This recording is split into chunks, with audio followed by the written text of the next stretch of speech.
പുതിയൊരു വീഡിയോയിലേക്ക് സ്വാഗതം. അങ്ങനെ ഏറെ നാളത്തെ കാത്തിരിപ്പിന് ശേഷം നോവയെ ടീമിലേക്ക് എത്തിച്ചതിന്റെ ഒഫീഷ്യൽ പ്രഖ്യാപനം കേരള ബ്ലാസ്റ്റേഴ്സ് പുറത്തുവിട്ടിട്ടുണ്ട്. 2026 വരെയുള്ള ഒരു കോൺട്രാക്റ്റിലാണ് നോവയെ കേരള ബ്ലാസ്റ്റേഴ്സ് സൈൻ ചെയ്തിട്ടുള്ളത്. ആദ്യം തന്നെ നോവയുടെ കഴിഞ്ഞ 2 വർഷത്തെ FC ഗോവയ്ക്ക് വേണ്ടിയുള്ള സ്റ്റാറ്റ്സ് ഒക്കെ ഒന്ന് പരിശോധിച്ച് നോക്കാം.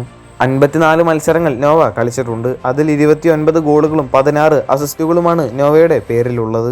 22 ബിഗ് ചാൻസുകൾ ക്രിയേറ്റ് ചെയ്യാനായിട്ടും നോവയ്ക്ക് സാധിച്ചിട്ടുണ്ട്. കേരള ബ്ലാസ്റ്റേഴ്സ് ആരാധകരെല്ലാം കാത്തിരിക്കുന്നത് അഡ്രിയൻ ലൂണ നോവ സുദാവി എന്ന മികച്ചൊരു കോംബോയ്ക്ക് വേണ്ടിയാണ്. ഈ 2 വമ്പൻ താരങ്ങളും അടുത്ത സീസണിൽ കേരള ബ്ലാസ്റ്റേഴ്സിന് വേണ്ടി കളിക്കുമെന്നുള്ളത് സന്തോഷം നൽകുന്ന ഒരു കാര്യമാണ്. കേരള ബ്ലാസ്റ്റേഴ്സ് ടീമിൽ ജോയിൻ ചെയ്തതിനു ശേഷം നോവ ചില കാര്യങ്ങളൊക്കെ പറഞ്ഞിട്ടുണ്ടായിരുന്നു. നോവയുടെ വാക്കുകൾ ഇങ്ങനെയാണ്: കേരള ബ്ലാസ്റ്റേഴ്സിന്റെ ഭാഗമാവാൻ സാധിച്ചതിൽ എനിക്ക് വളരെയധികം സന്തോഷമുണ്ട്. കേരള ബ്ലാസ്റ്റേഴ്സ് ആരാധകർ നൽകുന്ന പിന്തുണ തീർത്തും അവിശ്വസനീയമാണ്. ക്ലബിന് വേണ്ടിയും ആരാധകരുടെ മുന്നിൽ കളിക്കാനും ഞാൻ ആവേശത്തിലാണ്.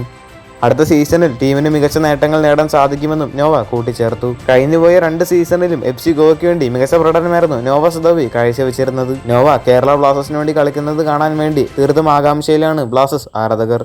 നോവയോടൊപ്പം അഡ്രിയൻ ലൂണ കൂടി ചേരുമ്പോൾ കേരള ബ്ലാസ്റ്റേഴ്സിന്റെ മുന്നേറ്റ നിര കൂടുതൽ ശക്തമാകുമെന്ന കാര്യത്തിൽ യാതൊരു സംശയവും വേണ്ട. അടുത്തൊരു വാർത്ത കേരള ബ്ലാസ്റ്റേഴ്സിന്റെ ഫോറിൻ പ്ലേയേഴ്സുമായിട്ട് ബന്ധപ്പെട്ട ഒരു അപ്ഡേറ്റ് ആണ്. നിലവിൽ അടുത്ത സീസണിൽ കേരള ബ്ലാസ്റ്റേഴ്സ് ടീമിൽ ഉണ്ടാകുമെന്ന് ഉറപ്പായിട്ടുള്ള താരങ്ങൾ അഡ്രിയൻ ലൂണയും അതുപോലെ തന്നെ നോവയുമാണ്. അതിനോടൊപ്പം തന്നെ മിലോസും അടുത്ത സീസണിൽ കേരള ബ്ലാസ്റ്റേഴ്സ് ടീമിൽ ഉണ്ടാവാൻ തന്നെയാണ് കൂടുതൽ ചാൻസ് ഉള്ളത്. എന്നാൽ ജോഷ് സൊറ്റിയയും അതുപോലെ തന്നെ കോമി വെപ്രയും അടുത്ത സീസണിൽ കേരള ബ്ലാസ്റ്റേഴ്സ് ടീമിൽ ഉണ്ടാകുമോ എന്നുള്ള കാര്യം സംശയമാണ്. ഈ 2 താരങ്ങളിൽ ഏതെങ്കിലും ഒരു താരമാണ് ബ്ലാസ്റ്റേഴ്സ് ടീമിൽ തുടരാൻ ചാൻസ് ഉള്ളത്. ഈ 2 താരങ്ങൾ എന്തായാലും പ്രീ സീസൺ സ്ക്വാഡിൽ ഉണ്ടായേക്കും. എന്നാൽ അടുത്ത സീസണിൽ കേരള ബ്ലാസ്റ്റേഴ്സ് ടീമിൽ ഉണ്ടാകുമോ എന്നുള്ള കാര്യത്തിൽ യാതൊരുവിധ ഉറപ്പുമില്ല.